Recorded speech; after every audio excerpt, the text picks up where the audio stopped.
Morning. Good morning. I'll be reading from James 5. If you are having trouble, you should pray. And if you are feeling good, you should sing praises. If you are sick, ask the church leaders to come and pray for you. Ask them to put olive oil on you in the name of the Lord. If you have faith when you pray for sick people, they will get well. The Lord will heal them. And if they have sinned, He will forgive them.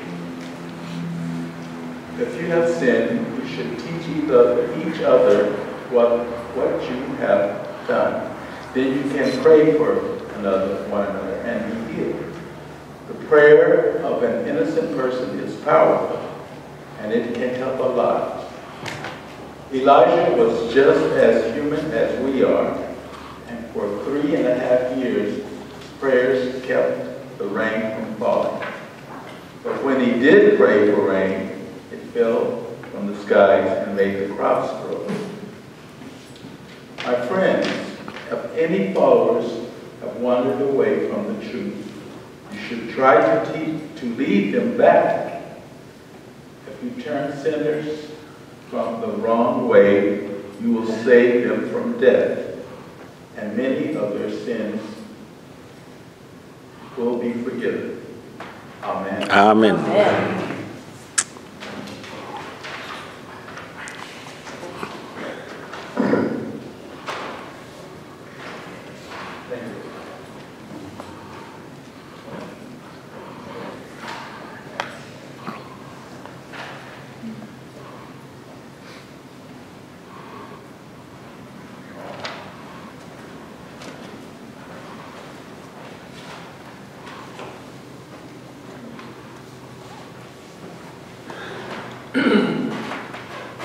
I think in this community, just this community, we have prayed, we have laid on hands, we have loved, and we've seen many miracles.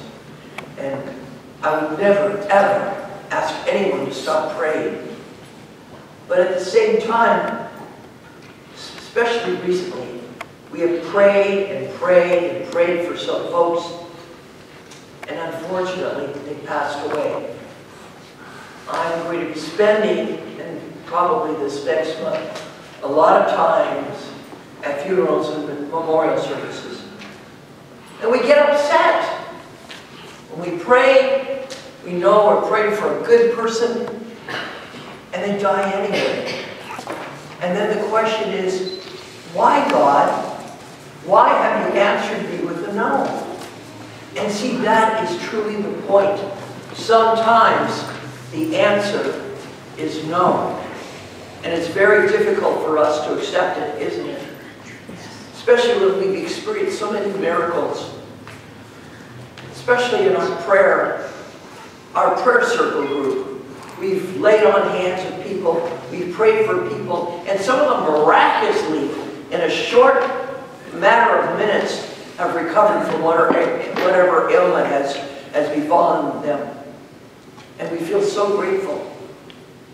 And now, next week, I'm going to be going to a memorial service for one of the, he's a husband of one of my colleagues, Violetta Sanders. And she's preached in this church, and we're going to be going to her church to present a cantata this December with 4 churches involved. She's a good person. He was a good person.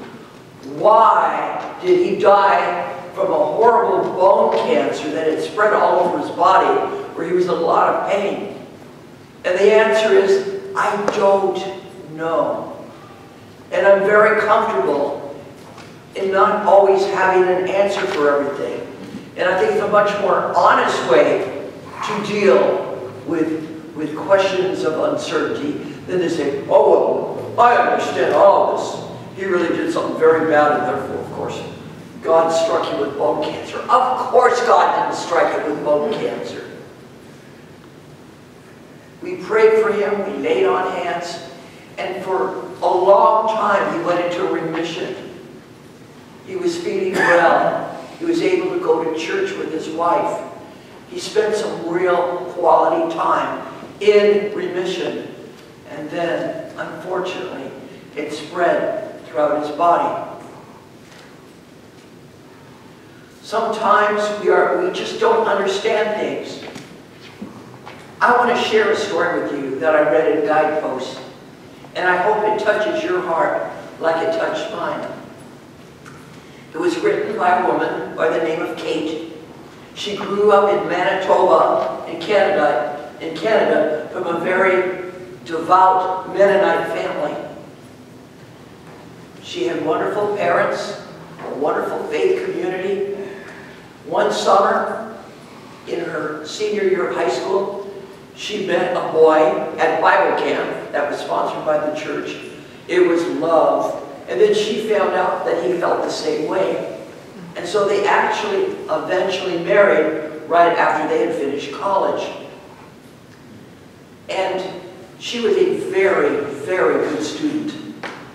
She finished her bachelor's degree. She went on to Yale Divinity School and took a degree in the history of religion. And then she went to Duke University and got her PhD in religion. And luckily, right after college, and you hear these stories of people spending all this money and then not being able to get a job, right? You've heard that, right? She was hired right away by Duke University and was a professor of religious studies. Now that's really wonderful to be able to do that. She wasn't in marketing or some other kind of thing. That's this really hot subject to major in these days. Everything seemed to be going smooth. She was married, she was happy.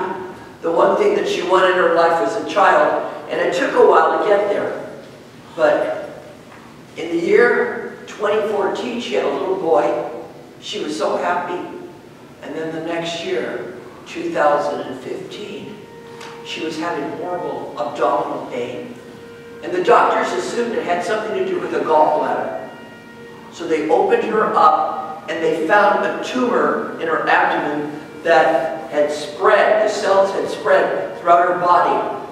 And so after they closed it, they took the tumor out, and after she came to, she became awake from the anesthesia, they gave her the bad news. You have stage 4 cancer. And she was thinking to herself, now wait a minute, that's not fair, is it? It isn't fair. I've been in right relationship with God. I've worked hard. And she now sounded more like people from the prosperity gospel. You know, if you work hard, you're in right relationship with God, the sky's the limit. If you want a Mercedes, it's yours. If you want a big house, it's yours. Whatever you want is yours as long as you work hard and you're in right relationship with God. And in fact, she wished that this is the way it would always be. But she realized in her own life it wasn't. Then what the doctors had told her was that you already had the surgery, there's chemo, but there's a new immune therapy, immunology, I think, the way they pronounce it. Anyway, that sounded very promising. At least it would give her a little time. Then she checked with her health insurance. Anybody ever have trouble with their health insurance? Yes. Yeah, denying them things? Yeah. So, because this was an experimental, it's something new, no way were they going to pay for it. But she had a lot of good friends, a lot of faithful friends. They emailed, they petitioned, they did all sorts of things, and they got her into a trial with this therapy. And this now is the year 2018. The doctor said that all you have is just the surgery, the chemo. The chemo starts not working anymore. But with this immune therapy, which she finally did get, she kind of, was responding, not getting any worse. And she was thinking to herself, I have no guarantees. I'm just going to have to live like 2 months at a time and just pray that I'm still here to have my beautiful son and husband and job, because she went back to work, in my life. I don't know whether this is going to, continue working or it's going to fade off just like everything else. And so there was something that she remembered. And I think this is something we should all remember. Jesus did not give us a guarantee, did he? He didn't say that God gives us guarantees. He said God gives us love. That's what we have. We have love. So no matter what happens, even if it doesn't seem fair, we know that God is always with us. We know that the embrace that we have of our Creator is something that never can be taken away as long as we're open to it. God is love. And that is all we as people of faith can depend on. There are no guarantees in life. We know that life is mortal. We know that we eventually lose loved ones. And sometimes we feel that the borrowed time is certainly not long enough. But as long as we know that God gives us love, not guarantees, we will truly live a very blessed life.